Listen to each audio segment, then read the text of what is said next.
This morning I'll be reading from Luke chapter 7, verses 11 through 17. Soon afterwards he went to a city called Nain, and his disciples were going along with him, accompanied by a large crowd. Now as he approached the gates of the city, a dead man was being carried out, the only son of his mother, and she was a widow, and a sizable crowd from the city was with her. When the Lord saw her, he felt compassion for her and said to her, "Do not weep." And he came up and he touched the coffin, and the bearers came to a halt, and he said, "Young man, I say to you, arise." The dead man sat up and began to speak, and Jesus gave him back to his mother. Fear gripped them all, and they began glorifying God, saying, "A great prophet has risen among us, and God has visited his people." The report concerning him went out over all of Judea and all the surrounding districts. I asked Mason what the invitation song was, and he said, "Doesn't matter, they don't have a book to mark." I said, okay. So I feel about this, Tall. Maybe I can come to that short men's meeting. We're going to talk, today's sermon's entitled The Widow of Nain, or that's the way I titled it, because I don't know what else to call it, but we're going to talk today about hope and life, about the promise and the presence of Jesus, about the goodness that there is because he was in the world and because he came to the world, about the love of God that sent his Son into the world so that I, a sinner, might have a chance of life eternal with him. How wonderful that is. What a great message it is that we get to share today as we talk about something that maybe is sometimes considered a little sad. Last week we talked about a centurion and his faith. And that his faith was so great that he humbled himself. He came to Jesus and he asked Jesus not to come and heal his servant, but just to say the word. You don't have to go do anything special. I don't have to see a miracle from you. I don't need to see a sign. If you'll just say the word, I'll believe it. And we talked about how we ought to have that kind of faith today. Do we have that kind of faith? Can we take Jesus at his word? When Jesus says, "By this will all men know you're my disciples, if you love one another." When Jesus says, "Greater love hath no man than to lay down his life for his friend." When Jesus says, "I give up my life, but then I will take it up. It's mine to let go of, and it's mine to take up as I want to." When Jesus says, "I go now to prepare a place for you, and where I am, I want you to come and be with me." When Jesus says those things, can we take him at his word? And the answer is, yes, we can. As a matter of fact, when the centurion took Jesus at his word, Jesus looked at his faith and he marveled. Wasn't that great? Isn't it great when we see that? Do we have that kind of faith today, the faith that'll make Jesus marvel? We just trust that Jesus is in control, that God is over everything that's going on. This week, we're going to travel to a small village called Nain. It's a farming village during Jesus' time. It's nestled up close to Mount Morah. You might have read about Mount Morah in the Old Testament, or maybe you're more familiar with the words Mount Tabor. It was close to Endor. You might remember Saul went to visit the witch at Endor. And so those are towns that are in the area. Access to it was a very small town, a very out-of-the-way place, and access to it was limited by one road that went in, and the same road came back out. You didn't have a road that went by. You didn't go through Nain. It wasn't a drive-through town. You had to go to Nain. It was just a little spot that you went to. At times in the history, there have been as few as 34 homes and as few as 189 or so inhabitants. Right now, today, it's about 2,000 people. It's an Arab village. All the people who live there are Muslim. It is an unsafe, unclean, unhealthy, as far as sickness goes, town.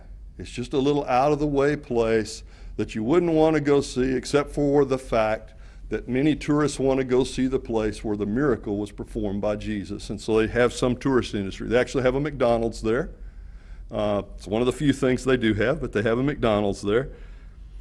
It's located also about 8 miles south of a town you might have heard of, Nazareth. Ever heard of the town of Nazareth?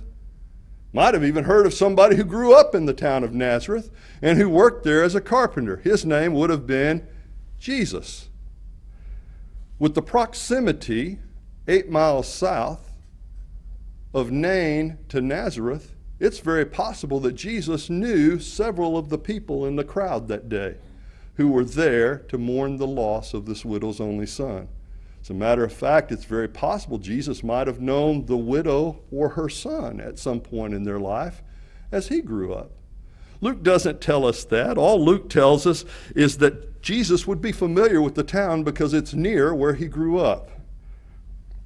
What a remarkable coincidence that he happens to show up on the day of this boy's funeral. But was it really a coincidence? It seems when I read through the Bible that almost everywhere Jesus went, almost everything Jesus did had a purpose.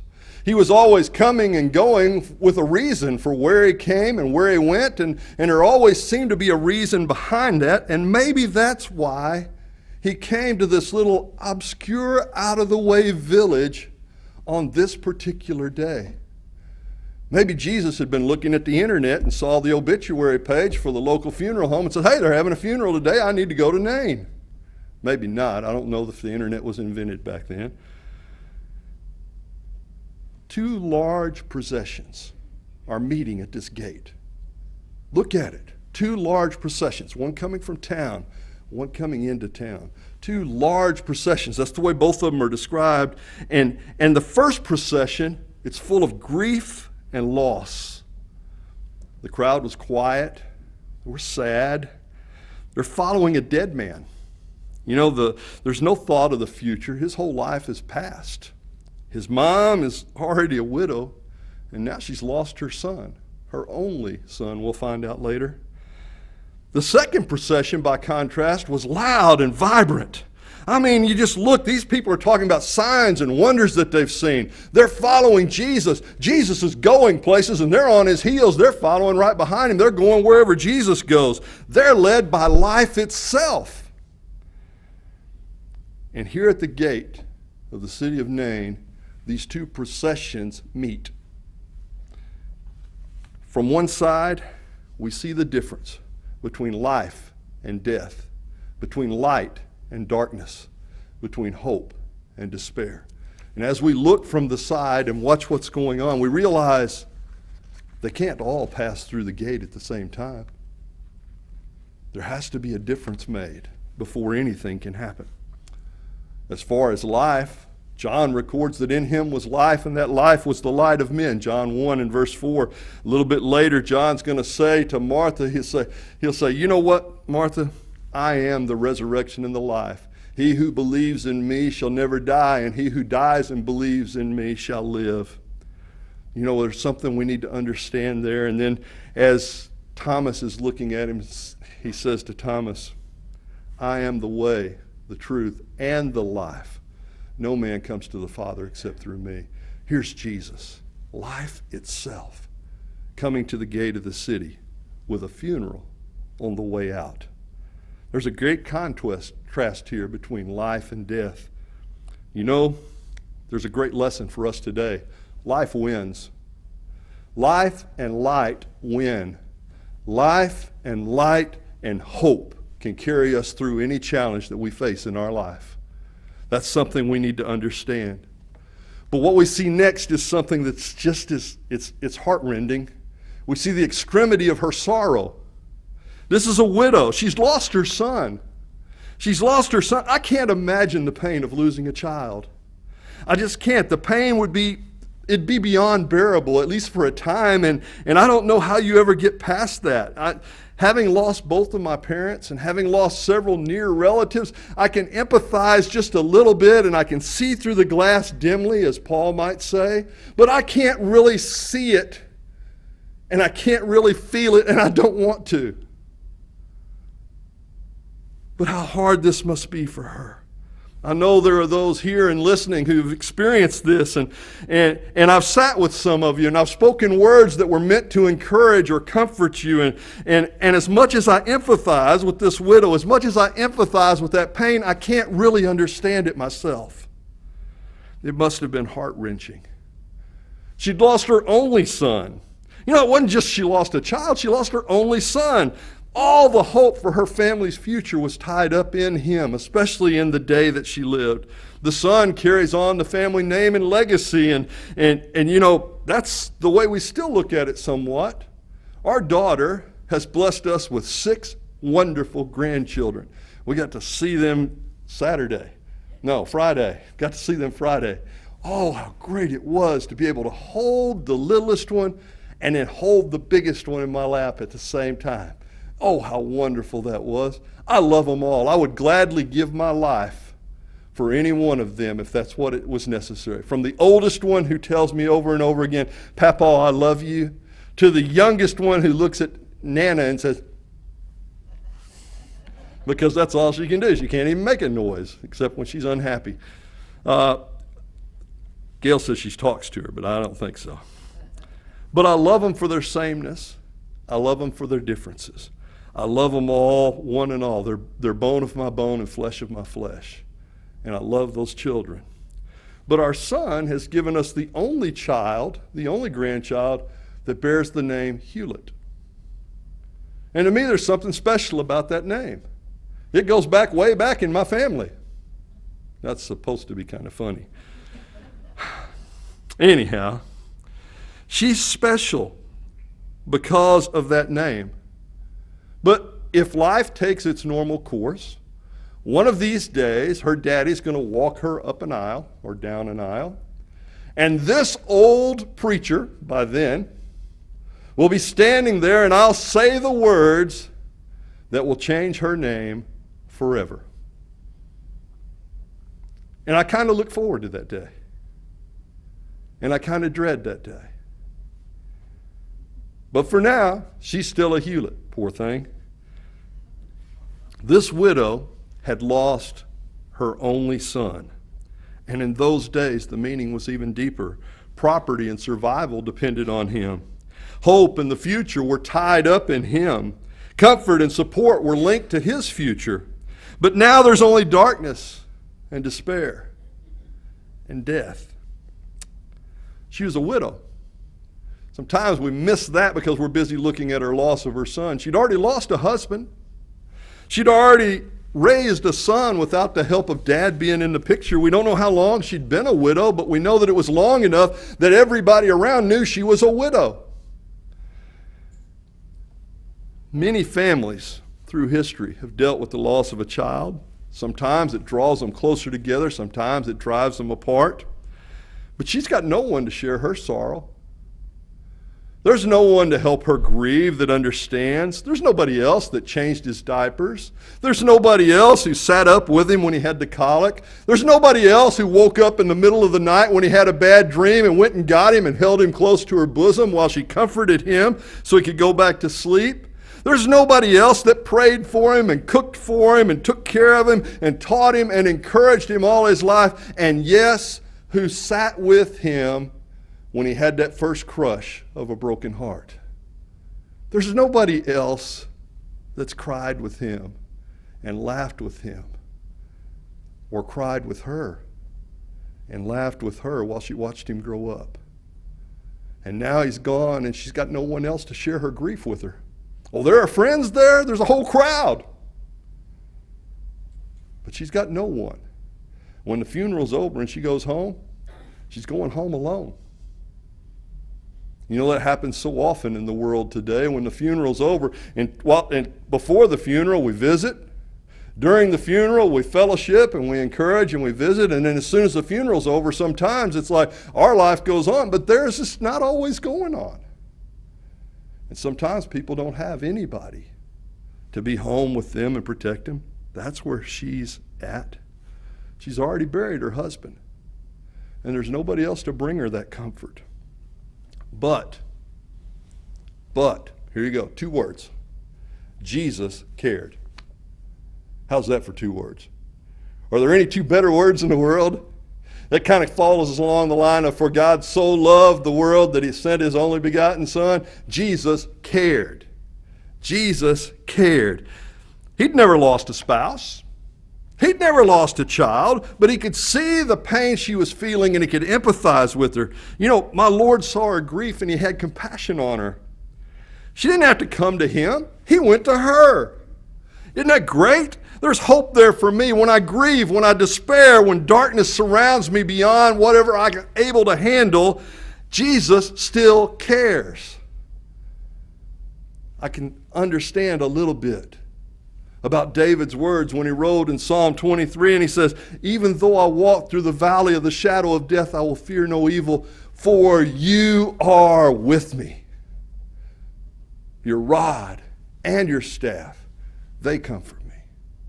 Oh yes, we can go through anything in life as long as we know God is with us. As long as we know that God cares. One of my favorite funeral illustrations that I love so much is the Bir Lahai.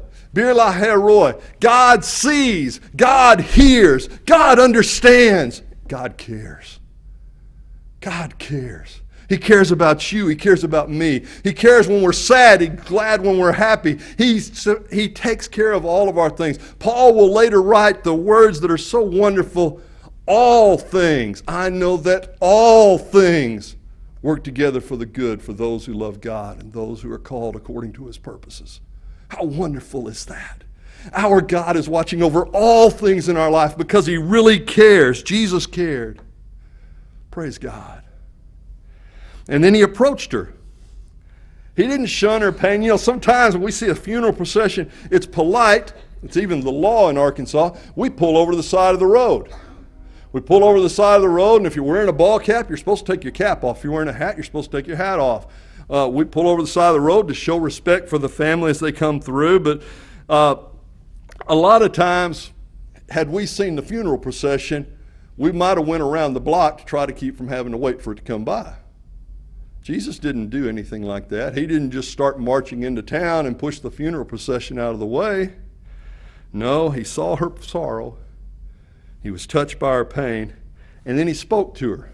Interesting words. Don't cry. Don't cry. She just lost her only son. She's a widow. And he says to her, don't cry.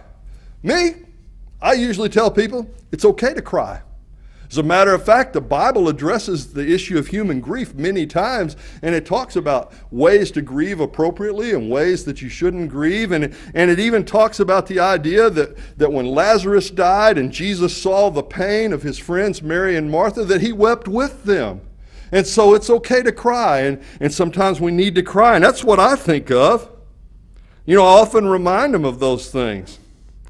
But when Jesus told this widow not to cry, it was a hint about what was about to happen. That's what it was. Jesus walked to the bier, the coffin. He walked over and touched it. And all of a sudden, both processions stopped. Read your text. That's what it says. They stopped.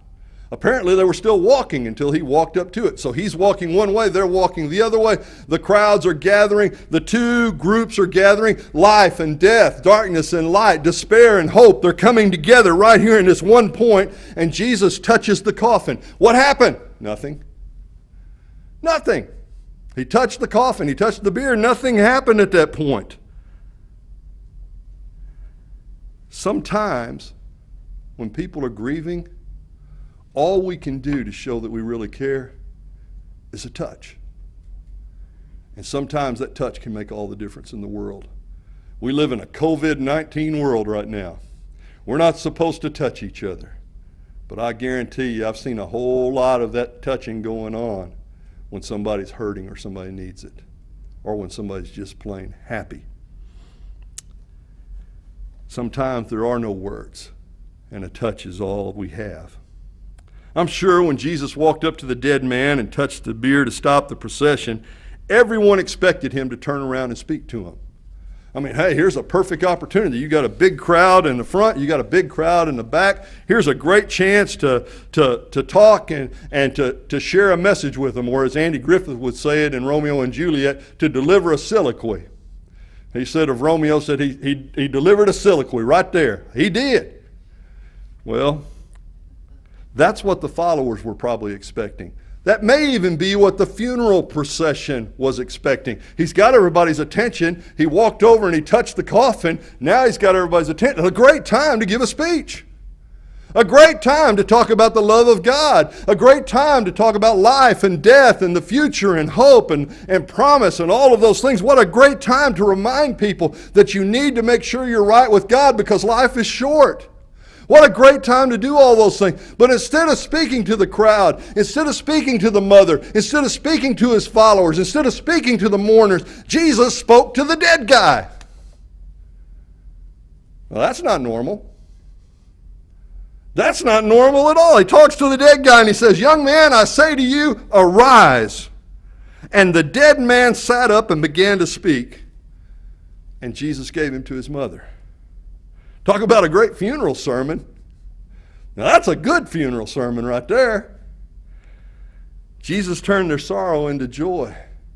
And he turned their mourning into fear. Read your text. Fear. They were terrified. They knew they were in the presence of God. They knew that there was a great prophet of God right there in their midst, and it terrified them because they knew, just as I know about me, that they weren't worthy to be in the presence of God Almighty. And so they were terrified by that. Great fear came upon them. Great joy? Oh yeah. Great laughter? You betcha. Tears of happiness? You know that. Smothered with kisses and hugs? You know that was happening. But overall, great wonder and praise for God. Life was fully restored. You know, he didn't come back like a zombie, walking around with no knowledge, just looking for brains to eat or something like that. No, he came back fully restored. He came back fully whole. And he spoke to him. It's the first thing he did. He spoke to him. Now, I don't know what he said. He might have said thank you to Jesus. He might have looked at his mom and said, "Mom, it's me. I'm okay." He might have said, "Wow, I can't believe this happened." He might have told him what death felt like. I don't know what he said. Luke doesn't bother to record that because that's not nearly as important as what actually happened. Jesus presented him back to his mother. Probably at this very point, this boy said to his mother the same words Jesus had said to her. "Don't cry, Mom. It's okay. It's really me. Don't cry." The result was that Jesus' fame spread throughout the region and they couldn't hardly contain it. The result was that the people who had seen it praised God. I wonder sometimes what the young man and his mother's response was just a few short months later, maybe a year. Just a few short months later, when they heard the news that this same Jesus who had raised him from the dead had been taken and crucified on a hill outside of Jerusalem and had died. I wonder how that made them feel. They had an attachment to him. They had a great love for him as a result of what happened. I wonder further if they were surprised when they heard that he had raised again on the third day. I would say probably not. They probably were not as surprised at all because they had seen the power of God displayed in the life of Jesus. How does it make you feel to know that this same Jesus, who cared so much to go to this out-of-the-way place and meet a funeral procession, and instead of taking advantage of all the people that were there, took the time to care for the ones who needed it the most? How does it make you feel to know that that same Jesus cares that same amount for you, personally and individually? How great is that? How wonderful is the love of God through Jesus Christ? How great it is that he was willing to give his life for me and for you so that we could have hope. If you're not a child of God, why are you putting it off?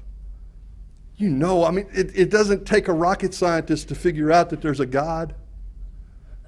It doesn't, although rocket scientists have studied it and they figured out that there is a God. It doesn't take a genius to figure out that the Bible is true, although many people through the years have tried to disprove it and come to the conclusion that, yes, in fact, it's true.